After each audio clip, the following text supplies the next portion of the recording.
Okay, so we're going to be talking about Egypt and Israel, not the opposite, but Egypt and Israel. And we're going to be comparing the story of Egypt to our modern Israel countries today, okay? So we're going to start here. And first thing I'm going to tell you is that we're going to spend a lot of time on the story of Joseph. And Joseph, you know, his two sons were Ephraim and Manasseh. That's his two sons. And in Genesis 48, they received the blessing. It was Jacob's two sons that received the blessing. And Ephraim was the greater blessing of the two. And the Manasseh was the one that was also blessed, but he would not be as great as his younger brother, which was Ephraim, which we consider America. Okay, because we feel like America is the country that got the greatest blessing. And it's not hard to see. At the end time, she definitely is playing that role. So, but Canada is Manasseh.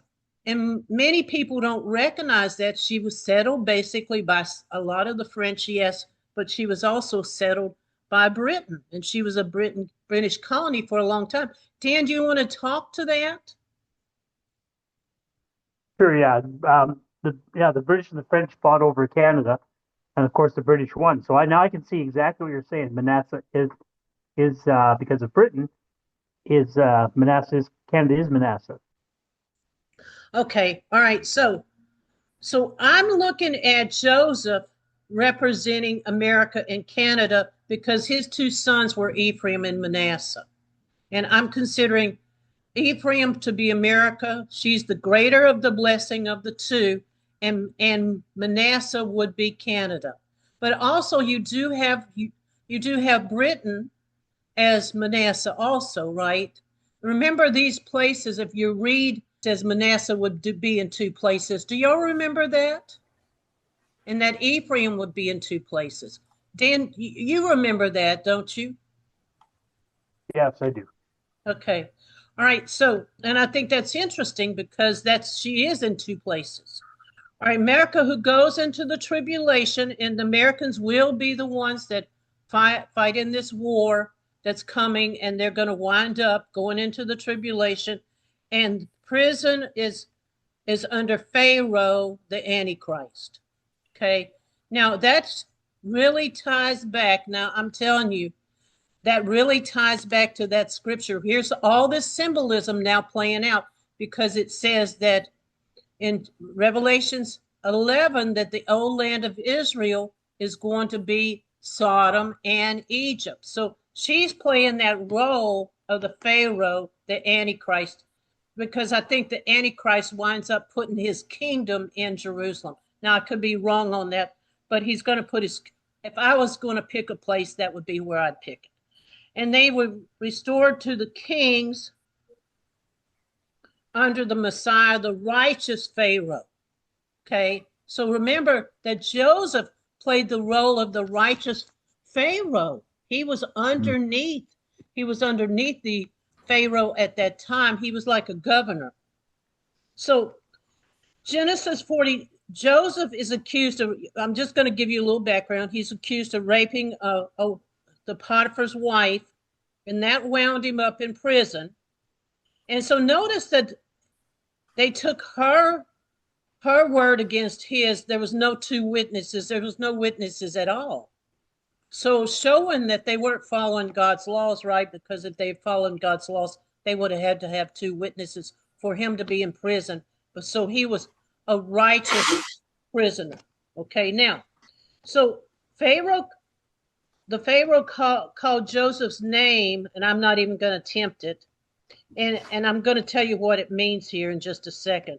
And he gave him a wife, a Sarah, and it says the daughter of Potiphar, the priest of On. Now, the priest of On, they keep saying that this was a pagan priest in Egypt.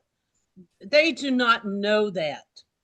They do not, we do not have that information. I wanted to go look it up on the compendium this week because I'm sure that Joseph, who was a righteous man, and they all knew he was righteous, that's mentioned in scripture many times that he was righteous.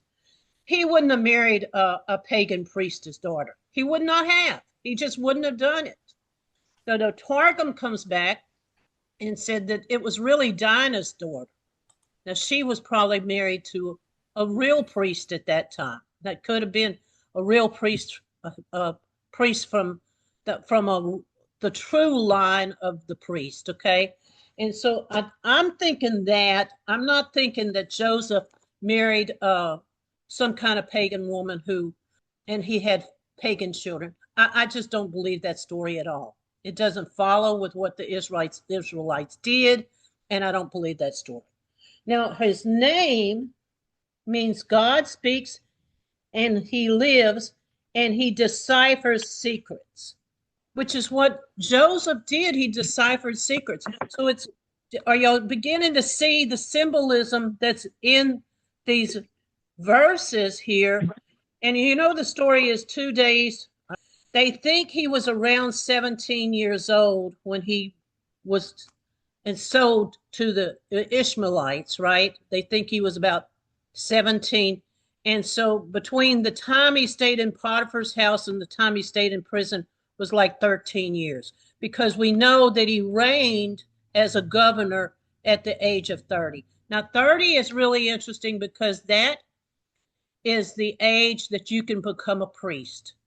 So a lot of these guys, they go out on the internet, they see a few videos, they go to church a little bit and learn a little bit about the Torah. Then all of a sudden they start teaching. And they just teach the wildest stuff mixed with everything else that they think about. They just put it all together. And so you're supposed to be, before you get ordained, you're supposed to have some time behind your belt that you learn before you become a teacher. You need to be seasoned. And so Joseph was 30 years old. The Messiah was 30 years old when he started his ministry. Now, I love this part. So Joseph, which represents Ephraim and Manasseh, America and Canada, they will have the bread. So the bread represents the word. Now watch this. Joseph was the one that had the bread. Okay, so the whole world is longing for the bread. That's the truth. And there's a famine of the word. That's definitely true. Nobody, none of these nations are righteous. None of these nations are righteous. They're not following the truth. They don't have the truth. And America doesn't have it yet. Behold, the day comes, said the Lord, that I will send a famine. This is Amos 8, verse 11. In the land, a famine of bread, not of the thirst of water, but the hearing of the word of the Lord. So this is when I saw this, I said, oh my goodness, this is so amazing. Because they come to Joseph, who was Ephraim and Manasseh. They come to Joseph to learn the truth. And that's because the bread represents truth. Now, it says they will wander, Amos 12, they will wander from sea to sea and from north even to east, and they shall wander to and fro to seek the word of the Lord and shall not find it. Everybody in this country is searching for truth, but they don't want to. They don't want to look in the Bible to find it. That's just a fact. So do y'all see that connection that the whole world is looking to Joseph for the bread? This is so phenomenal because that's going to play out in our time. I promise you. The people that are the believers in this country, it says they will turn from a small light to a fire. I wish I'd put that verse in there. And they will be that fire. And I'm talking about us. And so going on, so the 12 tribes went to Joseph, which is America, for the word of God. So when this thing finally comes to an end, the war and the Antichrist gets taken down, the 12 tribes of Israel are going to look to Joseph, Ephraim, and Manasseh for the bread. Are y'all seeing this? And so here's Micah 4, one of my favorite verses. In the last days it shall come to pass that the mountain, which is a government of the house of God, shall be established at the top of the mountains, and it shall be exalted above the hills, and the people shall flow into it. See, that's what's been happening anyway. If you just look at the end times, what nation is everybody flowing to until Trump cut them off? They were all flowing to this nation. This is not rocket science here. This is just simple stuff. The people haven't been flowing to the land of Israel and the Middle East. They're flowing to America. She's always been the land that everybody wanted to come to, her and Canada. All right, so going on, Micah 4, verse 2, and many nations shall come and say, come, let us go up to the mountain of God, the house of the God of Jacob. How plain is that? You go up to the mountain of God, to the house of God, the God of Jacob. He's telling you where to go. Ephraim and Manasseh is what he's referring to. And he will teach us his ways, and we will walk in his paths, and the law shall go forth from Zion, and the word of the Lord from Jerusalem. Now, I'm going to prove this whole thing to you in verses. So, Micah 4, verse 3, and he shall judge among many people and rebuke strong nations afar off. Well, Trump's doing that now. I mean, this is not a stretch. He's doing that now. He's rebuking the nations. He rebukes Putin 2 or 3 days ago, and they shall beat their swords into plowshares and their spears into pruning hooks. That's a future event. That surely hasn't happened yet, although we want it. The nation shall not lift up sword against nation, neither shall they learn war anymore. So that's a millennium statement right there. And she's going to be judging this place, which is Ephraim and Manasseh, that's at the high part of the mountains, is going to be judging many people. All right, so going on. And Micah 4:4, and they shall sit every man under his vineyard, which is the vine. Vine represents Isaiah chapter 5, verse 7. Israel is my vineyard, is what it tells you there. And under the fig tree, that's in Hosea, that talks about the first land is the fig tree. That is Israel in the Middle East. She will have some role, and none shall make them afraid, but the mouth of the Lord of hosts has spoken it. And now this part, nobody believes. I don't know of anybody that believes this, but it's plain as the nose on your face. Micah 5, verse 4, verse 5. And all people will walk, everyone in the name of his God. We're talking about millennium here. So what his God is that? That's you. Once you become a spirit being, which is talked about in 1 Corinthians 15, right? Where your body is changed at the twinkling of an eye when the Messiah returns, and he does return. Okay, so when he returns, you are going to be a God. That's what this verse says. There's no other explanation for this. This is in the millennium. So you know that in the millennium, he's not going to let them serve false gods. That ain't happening. That's not happening on the block. It's not going to happen. So walking in the name of his God. So we're going to be serving these people as their judges also. All right. So, and that just will make everybody as crazy as they can be at me, because they think that is just absolute heresy. But that's what it's saying.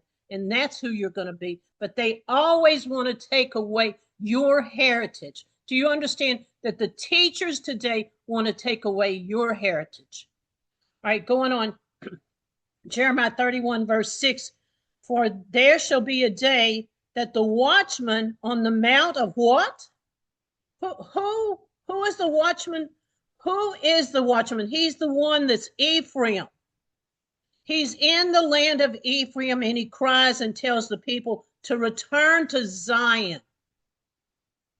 Now, that's going to be an event that causes the Exodus, which we're going to talk about that Exodus. Behold, I will bring them from the north country and gather them from the coast of the earth, and the blind, that's the people that don't know the truth, the lame, the ones that know the truth and don't know how to walk it, the woman with child, that is us, and the woman that's in travail, okay, that's the one that's still in the tribulation, really struggling.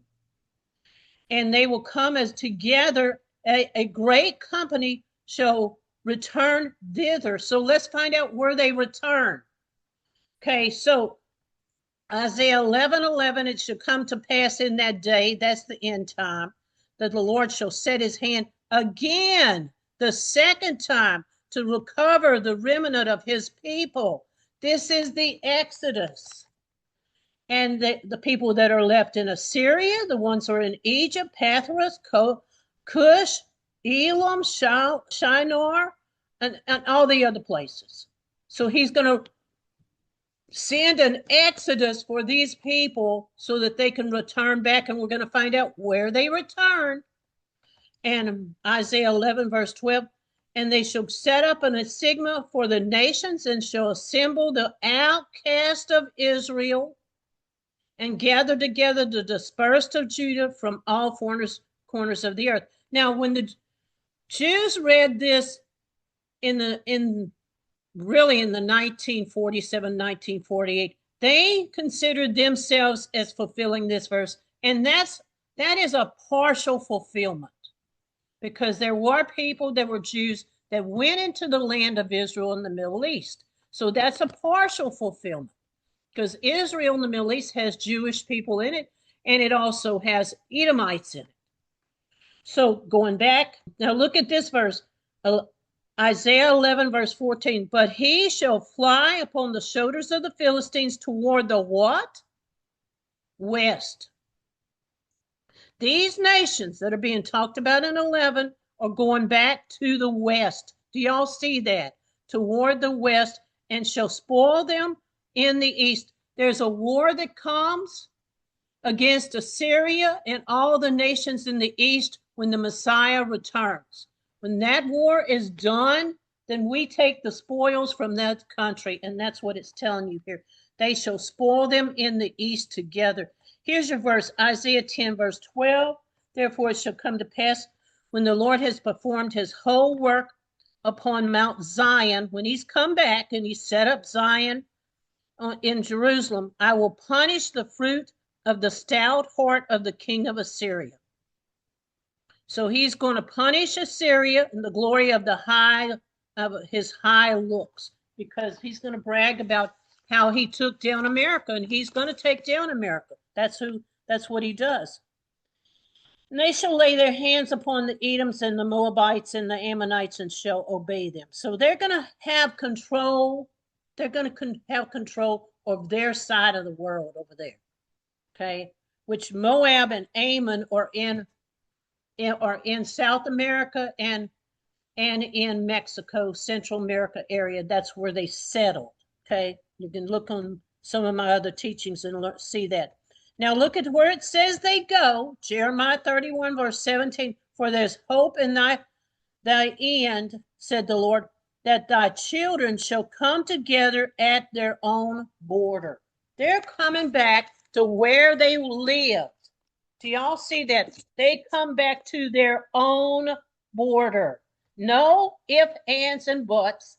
It doesn't say they take a detour and go to the Middle East. It says they return not to the land of Middle East. They return to their own border. Now it tells you ahead of time, set up your way markers and make little high heaps, and set your heart toward the highway and the way which thou wentest. Turn again, O virgin daughter, turn unto your cities, to thy cities. Return back to your homeland. Return back to your cities. That's what it's telling you. So does this sound like anything you've been told? because that's not what and in fact, most people don't even think that with the war, there's going to be a captivity. Nobody's even teaching that. But the people go into captivity just like they did in the old land of Israel when they had the first two wars. When Judah got taken down, when Israel got taken down, they went into captivity. They're going to go into captivity again. And they're going to return back to their homes because they're going to leave out of this country when the war starts. That's what's going to happen. And they get to come back to their homes. All right, so that's something all of you know, not maybe what everybody else knows, but let's look at this right here. I'm going to throw this in here. And a fire devoured before them and behind them a flame. This is Joel.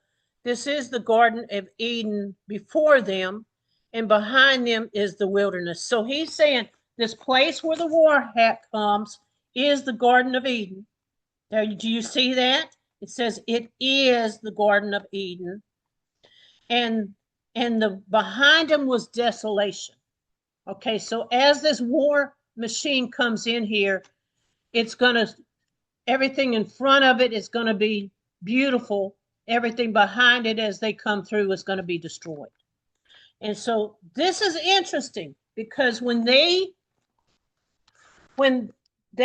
closed the Garden of Eden, and remember the Father kicked Adam and Eve out of the Garden of Eden, right?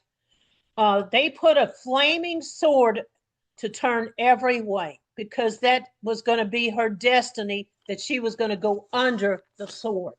And that nobody catches that, to keep the way of the tree of life. All right, now going on, Zechariah 2, verse 7, deliver thyself, O Zion, that dwells in the daughter of Babylon. So Zion is the people that live in where? The daughter of Babylon. So does anybody want to explain to the group who Babylon is? We're Babylon, aren't we? Yes, we're Babylon. We are the nation that is the hammer of the earth, which is talked about in Jeremiah 50 and 51. There's no other nation that's the hammer of the earth. We are the hammer of the earth. There's no doubt about that. We are called the policemen of the earth. So, just that one verse tells you we're Babylon. And I can talk to somebody this week. They just all make me so crazy. But this woman told me Babylon was Iran in the Middle East. That's what she said. That's Babylon, because that's where the old land of Babylon was. So that's where Babylon is. I said, no, she's not the hammer of the earth. That's what it says she's going to have to be. So Zion, we now know who it is. She is the believers that are in the daughter of Babylon. That's who Zion is. So when you go through and you read Zion in prophecy, you know who she is. She is the believers in the 12 tribes of Israel, nations. But mainly, she's in the daughter of Babylon. That's what we're being told. Now watch this. And I will restore health unto you, and I will heal thy wounds, because thou was called an outcast, saying, this is Zion, who no man seeks after. That's, once this country is destroyed, nobody's going to care about her. They're not going to care about her. All her people are going to be considered outcast. And he's coming back again and saying Zion is these people that are the outcast. Now, Zechariah 2, verse 8, thus said the Lord of hosts, after the glory hath he sent me unto the nations which spoil you. For he that touches you touches the apple of his eye. Now, everybody and everybody teaches, everybody teaches that Israel in the Middle East is the apple of his eye. I'm telling you, it's telling you right here. Look at Zechariah 2, verse 7. Deliver yourself, O Zion, that dwells in the daughter of Babylon. He's talking to the daughter of Babylon, being the place that he touches is the apple of his eye. That's who he's talking to. He's talking to the daughter of Babylon here. That's who he's talking to. She is the apple of his eye. Boy, that doesn't sit well with people. Not at all. So, all right. So now we're going to get to this story of Joseph, which I just love this story because I never saw this before. So this week I said, oh my goodness, we should have saw this story. So we have Ephraim and Manasseh. We have all of these people that after this war is over, after the Antichrist is taken down, they are going to be looking for the truth. The 12 tribes of Israel are going to come to Jacob, Joseph, and which is Ephraim and Manasseh, for the word of God. That's where they're going to turn, because they're going to be repentant at that point. So that's when this nation steps forward, and her people, which are the believers, the large concentration of believers, are going to turn from this small little fire that's talked about in scripture to a flaming fire. And that's who they're going to look to for the bread. All right, so the bread we know is the word of God. So they're going to be the ones teaching. That's going to fulfill Isaiah 47. Isaiah 47, remember, tells you that the job of Jacob and his children were to teach the Gentile nations. That's what that verse means. That's when this is going to be fulfilled. And this was the real story behind Jacob's story, and nobody saw it. Nobody saw that they had the bread. Nobody saw that Joseph, which is Ephraim and Manasseh, had the bread. Nobody saw it. Now, here we go. Benjamin, if you remember the story, that they go in and they go buy bread from Joseph, but they don't know who Joseph is, but they buy bread from him, which is these nations out here. They don't know who America really is.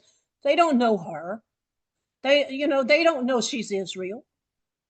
So they come to buy the bread, and her brothers come to buy the bread because they're searching for the truth.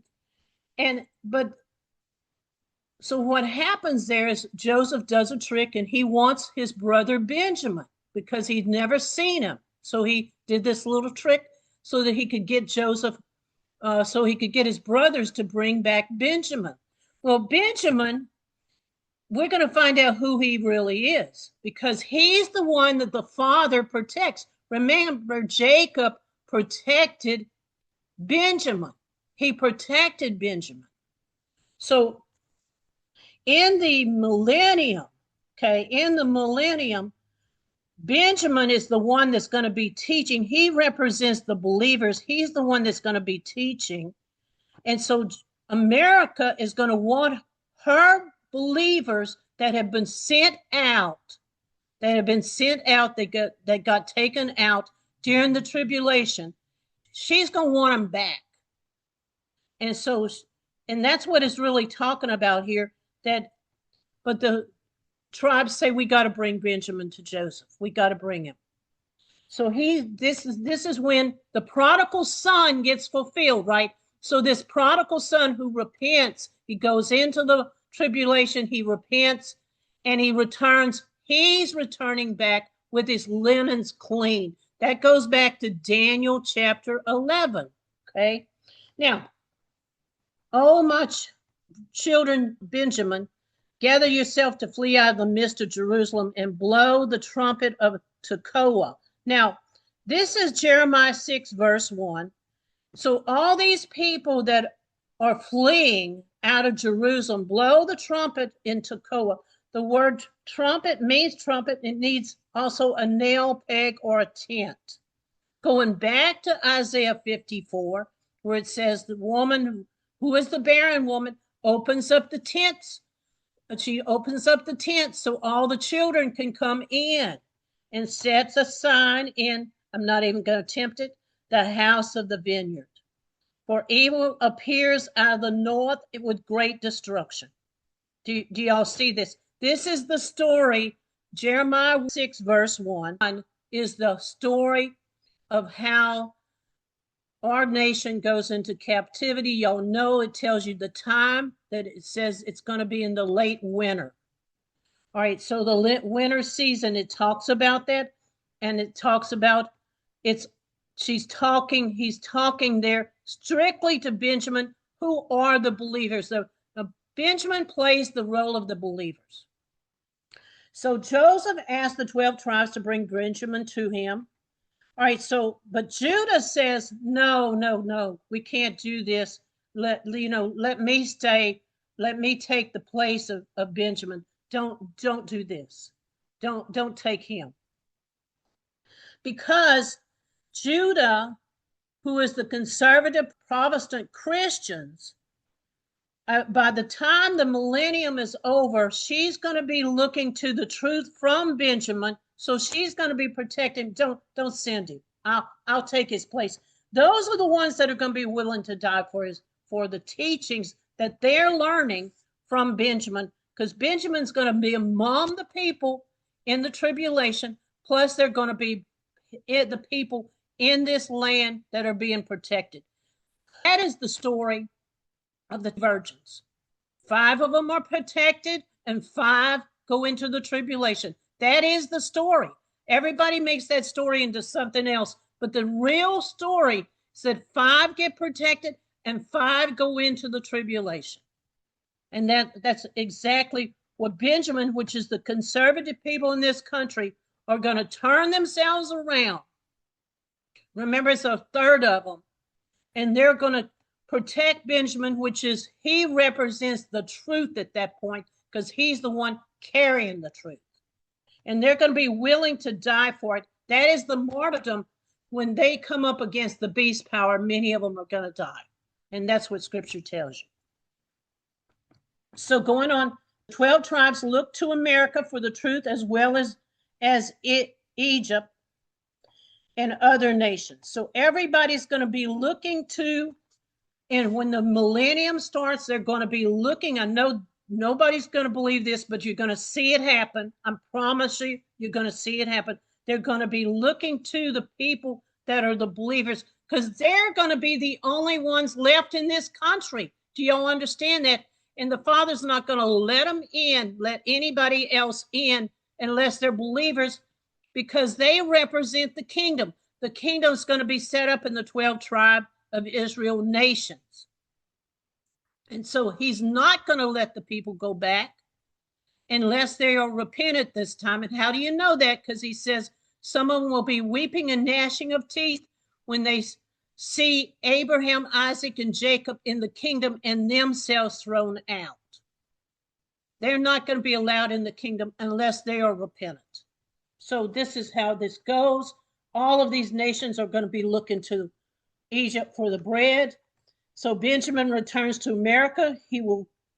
When he returns, he gets 5 times more than the other tribes, because he's the one, the Father's going to reward people according to their level. And so he's going to receive 5 times more than everybody else. That is the Benjamin that comes back from the tribulation, back to the lands that he came from. All right, so now watch this. So America, we've talked about this before, is the threshing floor. You remember that Abraham went and bought land from the Jebusites, and which was the head of Esau's, head of Esau at that point. So he bought the land from the Jebusites so he can bury Sarah. Now, it tells you all of the patriarchs were buried there, except Rachel. Rachel wasn't buried there. Guess where she was buried? And I'm going to come back to this. Rachel's buried in Bethlehem, the house of bread.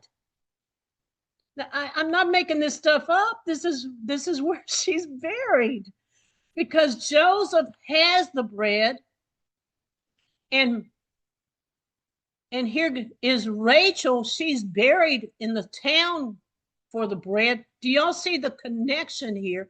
And the threshing floor is the thing that breaks down the wheat. It turns it into grain. It takes the chaff out, it turns it into grain. This is where the bread is made. That's made in America. She is the threshing floor. And when they when they did is they removed the threshing floor and they put an altar. So the altar is the court system.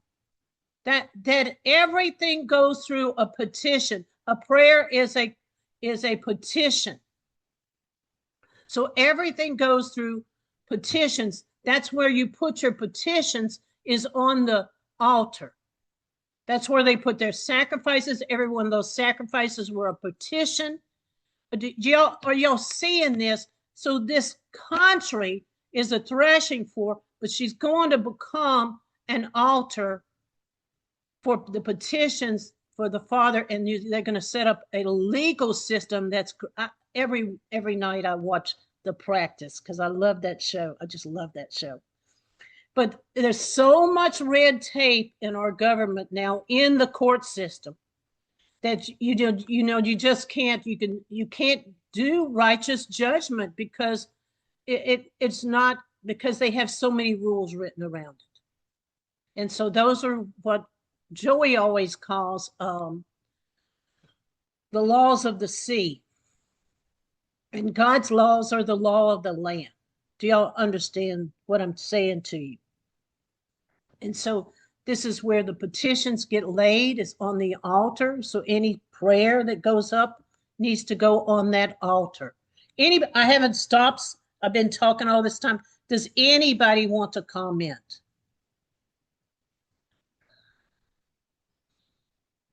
No. Okay. So Rachel represents the national church in America, which y'all are going to make that up. Those are the true believers are going to make up. Y'all are Rachel.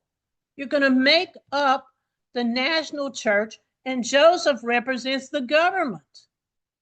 Those are your two pieces right there. One is going to be representing Zerubbabel. One's going to be representing Joshua. That's how all this stuff comes in. And people, I know people that I love that are teachers, and they'll tell you in a heartbeat there's no two-part system. This God's work is not two parts. It is two parts. That whole thing is church and state. It absolutely is. So I'm sorry that they can't see that. So now, Genesis 47, verse 13, and there was no bread in the land, for the famine was great in the land of Egypt and all the land of Canaan. And the word Canaan, by the way, means lowland. It means lowland. Fainted by the reason of the famine. So everybody's struggling because they don't have bread. And so it was really funny because Sarah said, well, why did they need bread? Because they had all the cattle and they had the sheep and they didn't really need the bread. Well, this is symbolism for one. I guess they were all on a keto diet. I don't know. But, this is what is really saying to you here. What is really saying to you is the spiritual message. The whole world will come to Ephraim and Manasseh for the truth, because that's where it's going to be established. She is called the firstborn. That's why she's called the firstborn. Okay, so when the money failed in the land of Egypt and in the land of Canaan, all the Egyptians came to Joseph and said, give us bread, or we're going to die.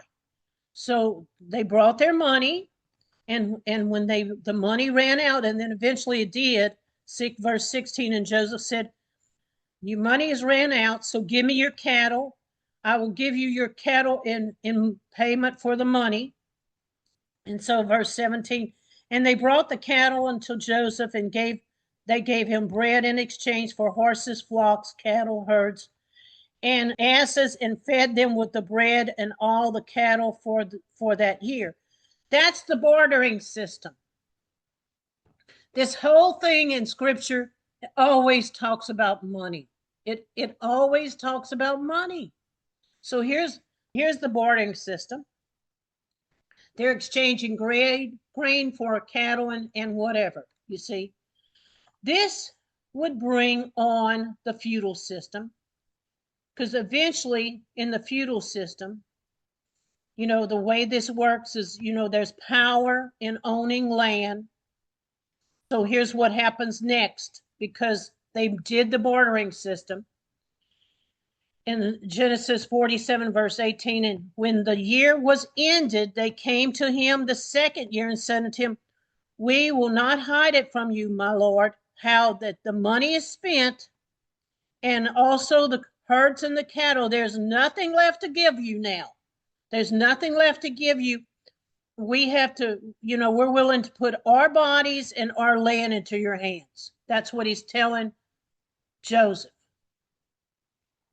Now, you can read this two ways, but this is exactly what the feudal system was. And that was never a good thing. The feudal system was never a good thing. It took your land.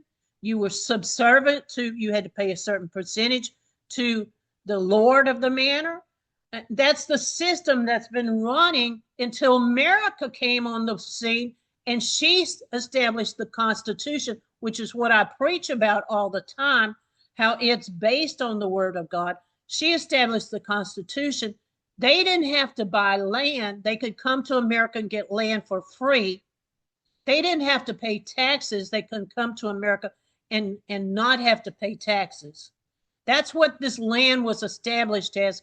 And so all the European countries started looking over America, and they said, so we have to pay taxes here.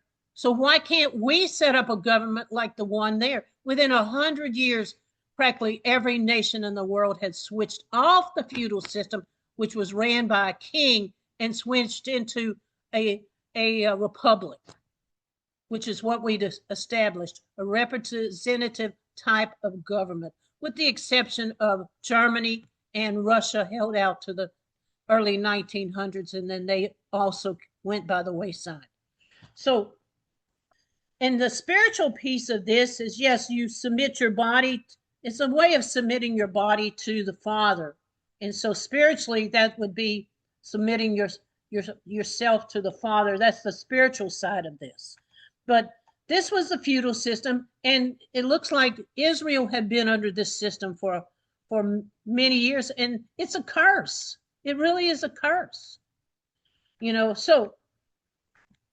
So Genesis 47, verse 19, whenever you shall die before my eyes, both you on this land, buy us our land for bread, for we and our land will be your servants unto Pharaoh, and give us seed that we may live and not die, that the land will be not desolate. So he's talking to Joseph. They're saying, we're willing to serve as sharecroppers. When did that happen in this country? At the end of the Civil War.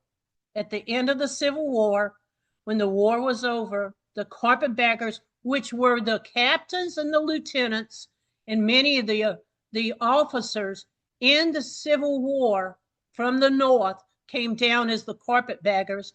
They took the people's land because they couldn't pay the taxes on it. They took the people's land, and they become sharecroppers from the end of the Civil War all the way up to the 1920s. They were sharecroppers in the South. So this was the feudal system. It was set up in America, and it was set up, by the way, by the Republican Party. That's how all this came down.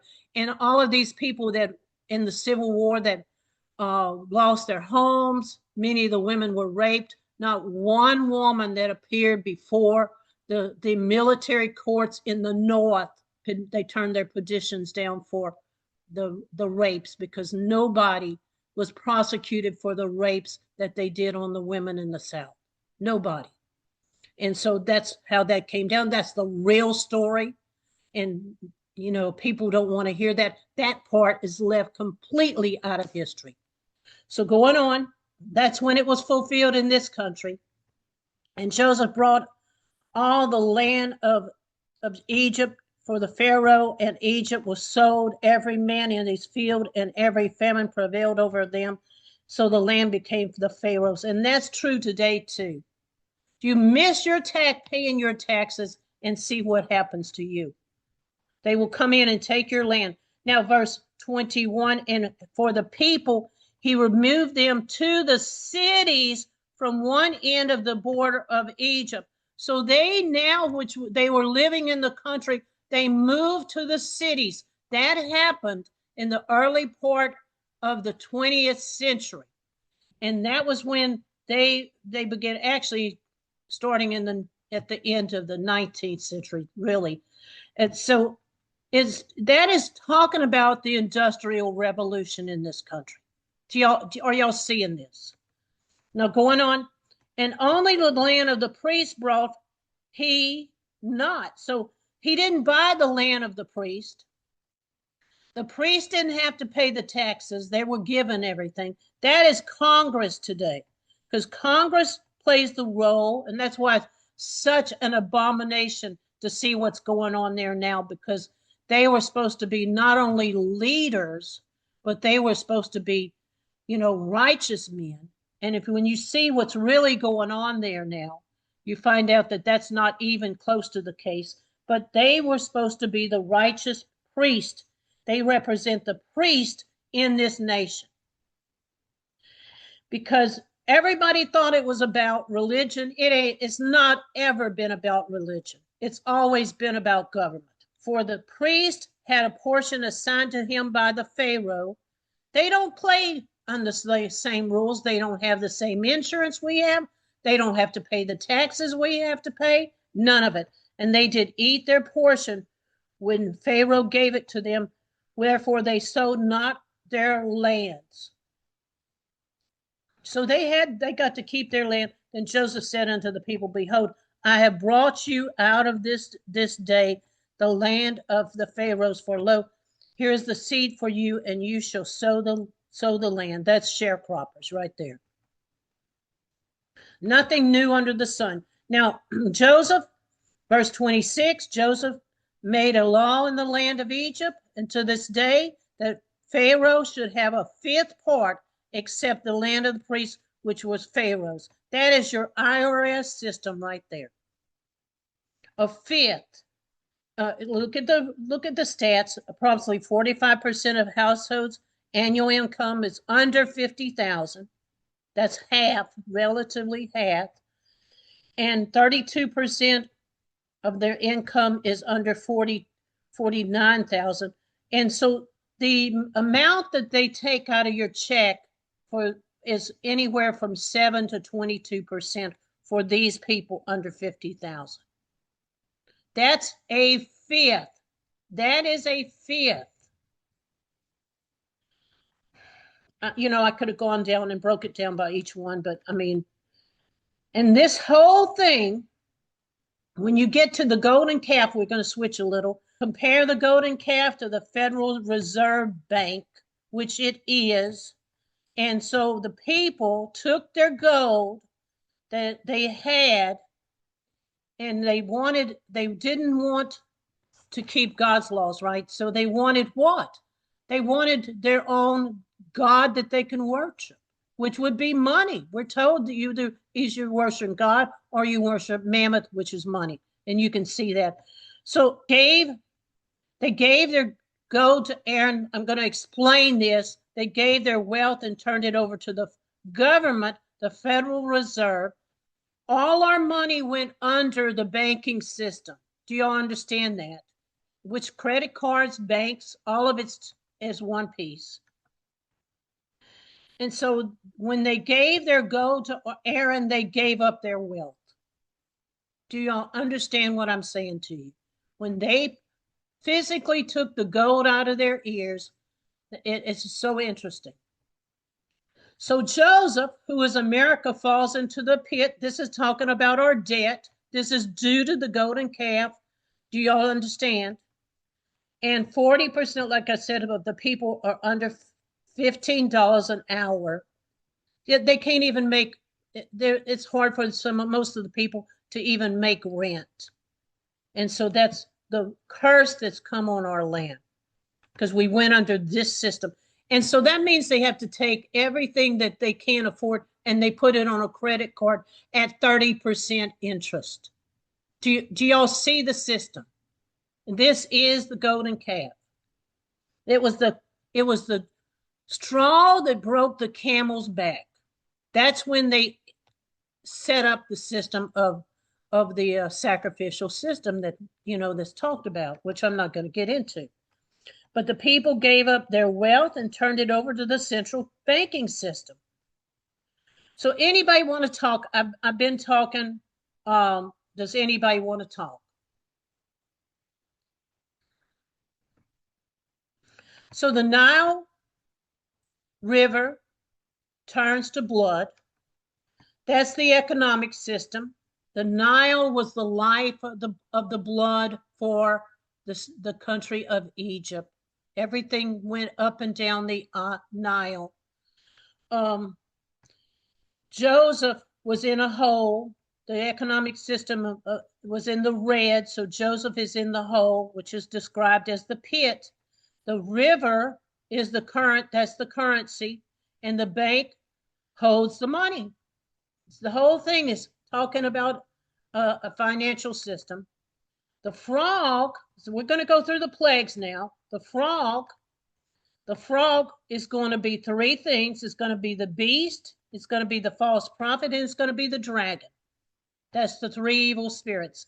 They're running havoc in this country already. Well, we don't have the beast yet, but we just as well say our government is pretty close to being one. Flies, I believe, and here it comes again, it says Psalms 78:45, he sent forth different flies among them to devour them. And I think that is our media. I think that's social media. Flies are always buzzing around your ears. I think that's the media. And then disease, we know all about COVID. And Deuteronomy 28, verse 21, the Lord made a pestilence cleave unto them till they consume them off the land. That's going to happen. There's got to be another plague that consumes them off the land. So going on, hail, Revelation 16, verse 21, and there fell great hail from heaven, every stone weighed a talent, that's 75 pounds. The man blasphemed God for the plague of the hail, because it's called a plague, and it was exceedingly great. I believe that's when they dropped bombs. I think that when these prophets were looking at these things, they had no idea what a bomb looked like. If you look at some of the verses, it's so closely tied into hail being fallen from the sky. What's going to be falling from the sky mingled with blood? That is the bombs.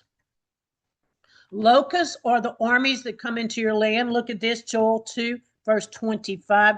I will restore you the years from the locust has eaten, the cannel worm, the caterpillar, the palmer worm, my great army which I sent among you. Now that could also be the people that come across into this country, if you remember, during the time of Biden, that they opened the border up and everybody came in. They could be this locust, but it's also called them a great army. Darkness is going to come because of earthquakes and volcanoes. The day of darkness and gloominess, the day of clouds, thickness, that's what happens when you have a volcano that goes off. Morning spreads upon the mountains, great people and strong have been like, and neither shall there be any more, and even from the years of many generations. So it's talking about darkness, which I think is being brought on by the earthquakes and also the war too. Death is the martyrdom. Okay, so now we want to get to another aspect of what went on with Israel. Excuse me just a second, y'all. And that's modern medicine. Now, when you get to the story in Numbers 21, it says the people were in the land, they were near the land of Edom, which is really interesting. And it says they were complaining because they said, we had no what? We have no bread, and this light bread you're giving us is not real bread. So they were complaining about the manna, the the word that the Father was giving them. Do y'all see that? That's why he sent the serpents. So he sent the serpents among them and they bit them. So what he did is he erected a pole. You see this pole right here. And he put a snake on it. And that's the symbol for medicine today. It just basically telling you prophetically that this is being fulfilled now with the pharmaceutical companies that are set up in this country. They're playing the role of modern medicine. They are that snake around the pole. You know, they're just fixing the problem. They're not fixing the real solution. They're just fixing the problem. So this was a fiery serpent. They put it on the pole, and anybody that looked on it or they looked to modern medicine, it says they will look upon it and still live. So, you know, so it kept them alive, but it wasn't the real answer. But that's prophetic because the medical system has paid such a drastic impact on people in this country. Now, this is where I'm going to stop. And I'm going to go into a different slideshow. Hang on just a second. And this has to do with the breaking of family curses. I'm going to talk about this.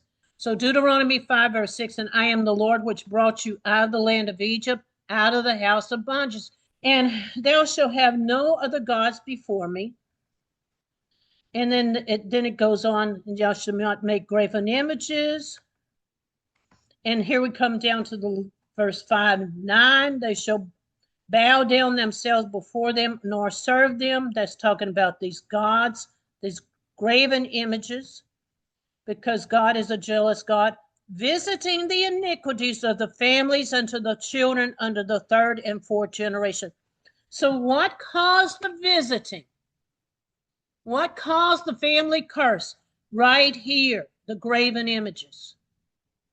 Worshipping other gods, having graven images is what brought on the curse for the third and fourth generation. Do y'all see that? Okay, so now, all right, so see, here's the 400. This is the 400 years right here that it takes for the Amorites for the sins to become full, because Father lets them get away with it for 4 generations before he drops the hammer.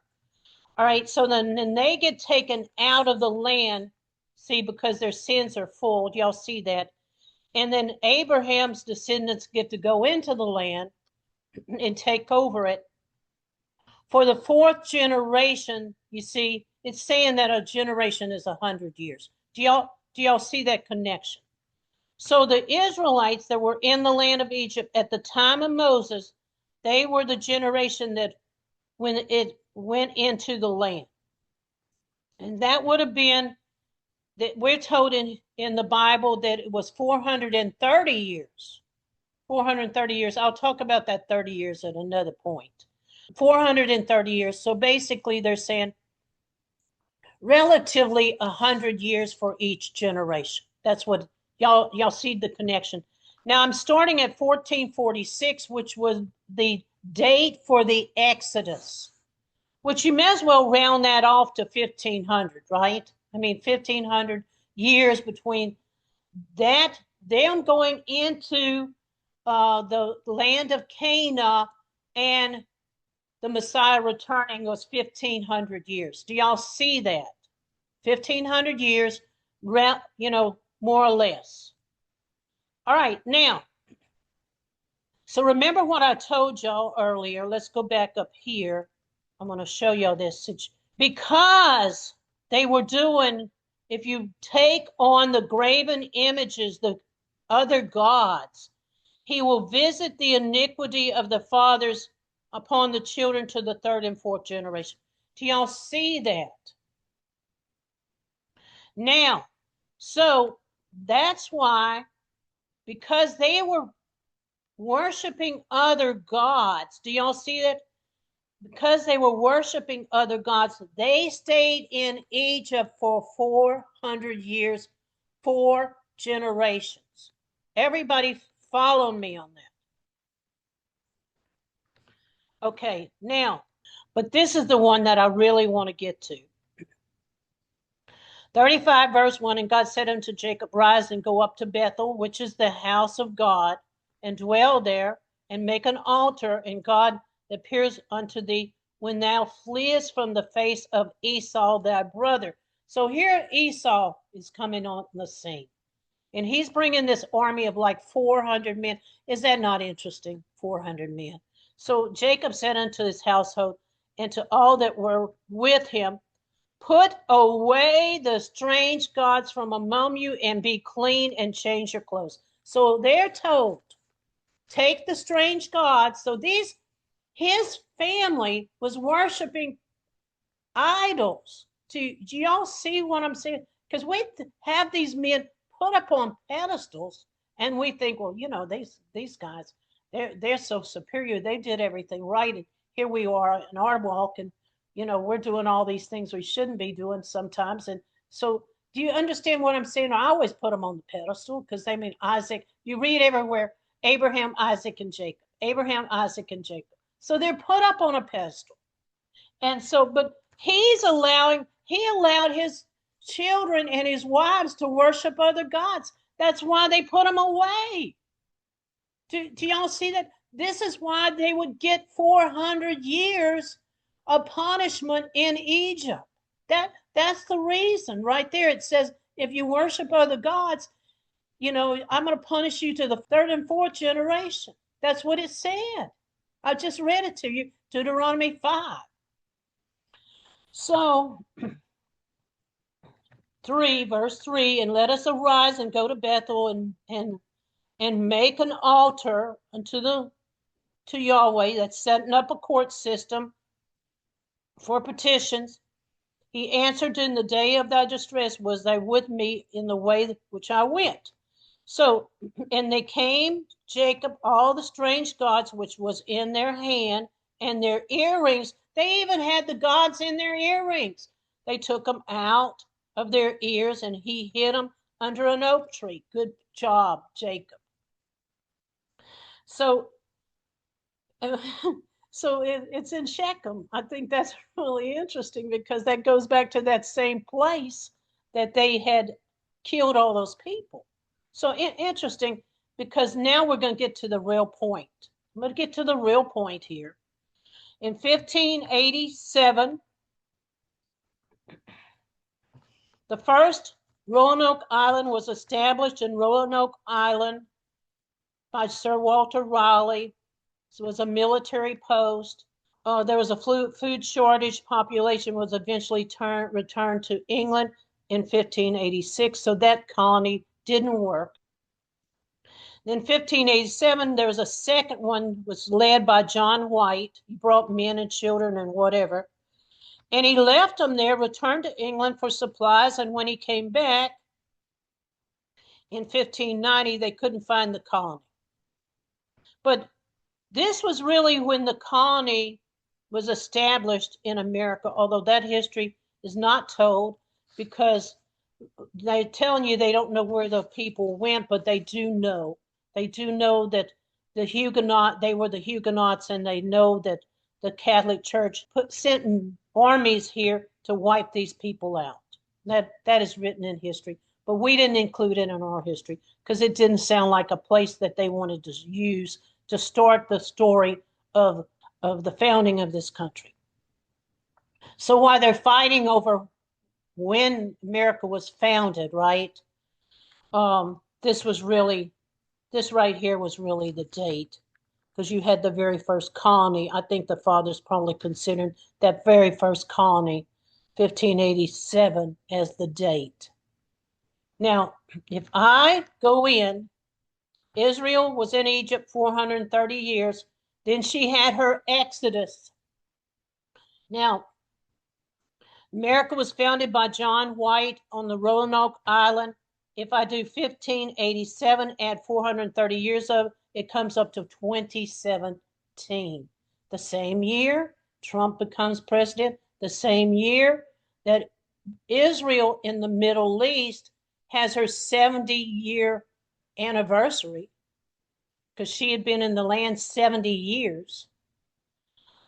And then you had the big event for us, which was the Virgin Virgo in the sky on September 23rd, 2017, which was marking the point that the Messiah was saying at that point, I'm about to return. I'm about to return. Pay attention, because I just put the same thing in the sky that they had at the time of my first return. I'm about to return. That's what it's saying.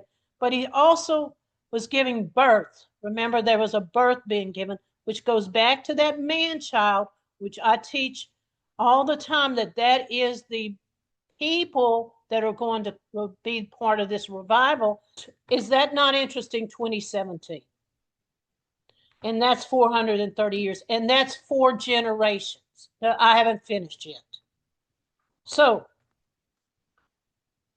modern Israel, when I say modern Israel here, I'm talking about America, Canada, the European nations, which are in the east part of the world. All of those countries are the modern Israel. They go into captivity with the beast power for 3.5 years. Why? 1,500 years from the time of the Exodus to the time of the Messiah. So y'all see that there's 1,500 years from the time of the Exodus to the time of the Messiah. Then there's another 2,000 years. That's 3.5. That's 3.5 years. That makes 3,500 years. Do y'all understand what I'm saying? From the time of the Exodus, which would have been 1,500 years to the time of the Messiah. Then another 2,000 years after that to the time of the Messiah's second return, because we're told in Hosea that he has to return in 2 days, and on the third day he will dwell with us. That's what we're told, right? Hosea 6 verse 1. So if you use what Peter says, which is in 2 Peter, and it says that a day is at 1,000 years, we are counting 3.5 years. Do y'all see that we're counting 3.5 years from the Exodus that happened the first time in 1446 to the time that's coming up, which is 2030? That's a full 3,500 years. If I make that into 1,000, if I divide it into 1,000 for each one of those days would be 1,000. That's 3.5 days. Do y'all see it? So that's why they're in captivity 3.5 years. The Exodus, the first Exodus to the time of the Messiah, that is 1,500 days. That's going to be a day and a half. Then if you count another 2,000 years, that's 2 days. So that's 3.5 days. This is why they stay in. Do y'all see that? They stay in that time frame. They stay in that 3.5 years, for the tribulation. Now, I'm not making this stuff up. You can see this. You can see this playing out. So that's what I wanted to cover.